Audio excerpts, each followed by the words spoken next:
Where is that? Actually move. Got you right here. This is a CF Rolex I got from Shenzhen for only 120 USD, and it still ticks. Everything is perfect. Watches come in different sizes. A small dial makes you always slimmer, while a large one makes you a stronger arrow. First of all, you need to determine your budget range. The Rolex data dress is the best choice for cost-effective.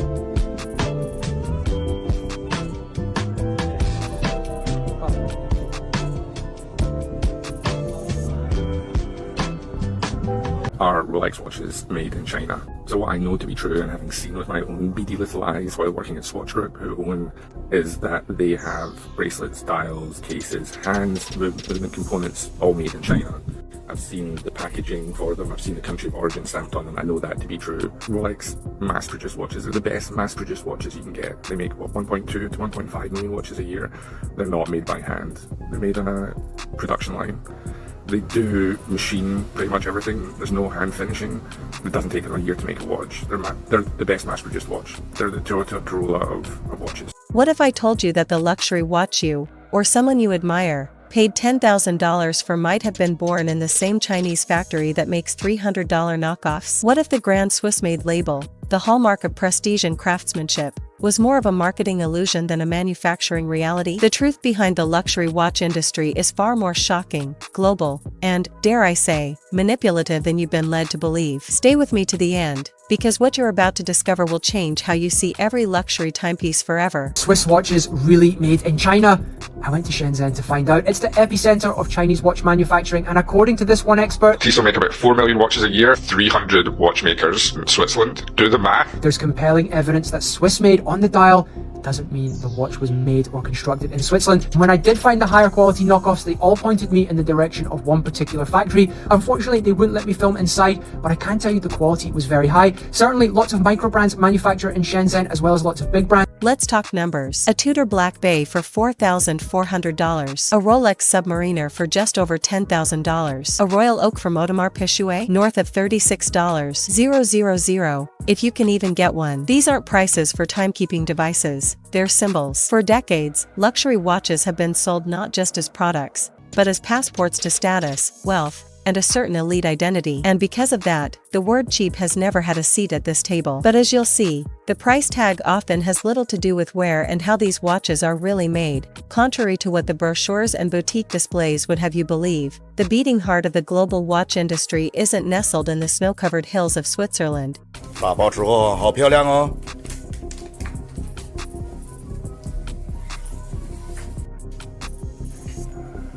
半成品的表带。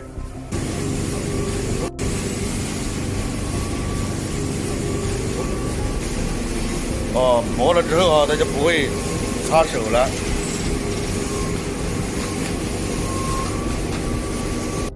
As soon as you see this video, please don't spend a lot of money on a watch.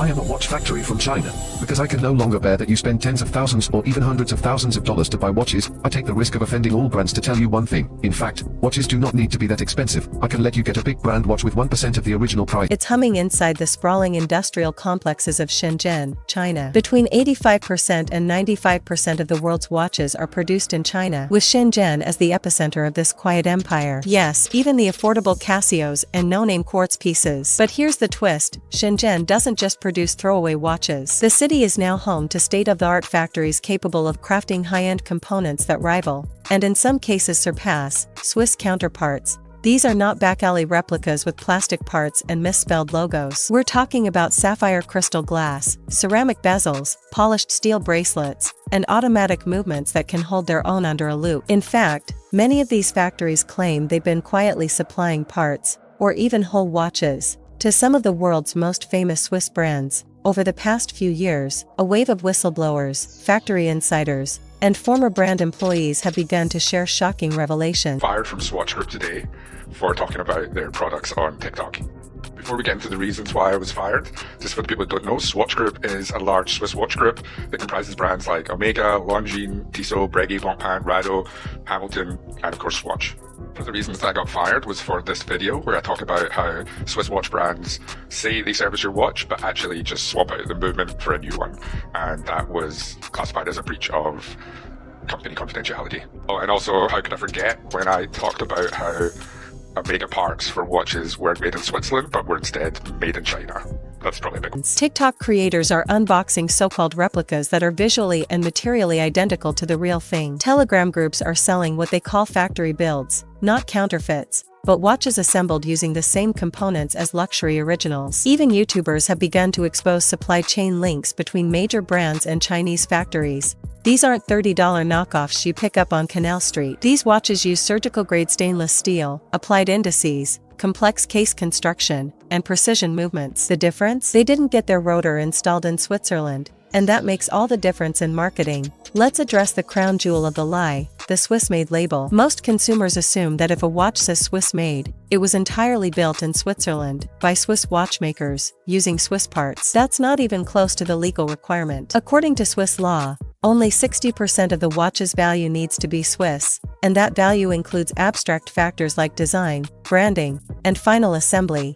This opens the door to a stunning workaround. You can have a watch that is 90% manufactured in China, case, bracelet, dial, even movement baseplate, and as long as the Swiss factory installs the final movement, or adds some final touches, it's Swiss-made. A timepiece born in Shenzhen, blessed in Geneva, and baptized in marketing. In a bold move, some Shenzhen factories are no longer hiding in the shadows. They've gone public, offering custom watch builds using the same materials luxury brands use. The minimum order? As low as 50 units. You pick the design, they build it. And these aren't just generic builds. They claim to be the same OEM manufacturers used by brands like Omega, Tissot, Tag Heuer, and, according to some insiders, even Rolex. They'll offer you applied indices, genuine ceramic bezels, Swiss ETA or Seiko NH movements, and layered finishing that rivals $10,000 models. Some of these factories even operate side businesses selling leftover parts from brand orders, creating watches that are essentially indistinguishable from the originals, minus the logo.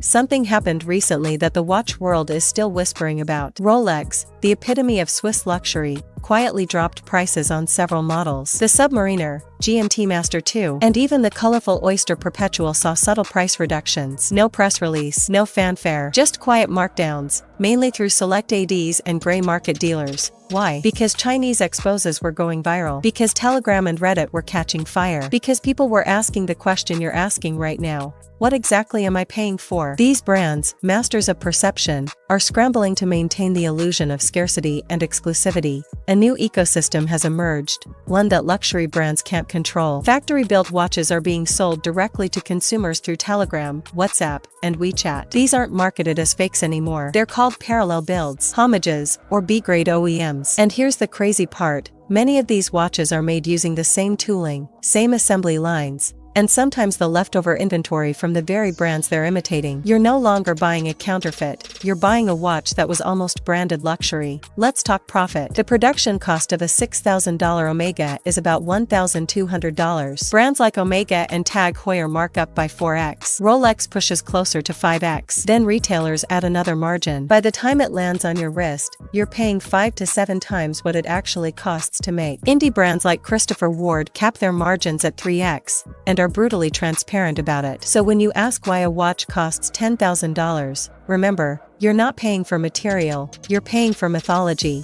Now, to be fair, fakes aren't perfect. Factory builds might look great on camera but often fall apart under scrutiny. No water resistance, cheap movements, bad loom, incorrect case weights, scratch-prone finishing. If you want a watch that lasts for decades, real brands still hold an edge in engineering and durability. But let's not pretend that's why most people buy a Rolex. You're not just buying engineering, you're buying a story, a legacy, a wristbound billboard that says, "I made it." And for many, that illusion, carefully crafted over a century, is worth every penny. In the end, the truth is layered. Some luxury watches are genuinely engineered masterpieces, and others are marketing exercises bolted together with Swiss screws and Chinese steel. The industry wants you to believe you're buying tradition, craftsmanship, and exclusivity. And in a way, you are. But what you're also buying is a carefully constructed illusion, one that's becoming harder to maintain as the world wakes up. So next time you see a $10,000 watch behind a glass case, ask yourself, am I paying for what it is, or for what it represents? Because once you know what's behind the curtain, you'll never look at luxury the same way again.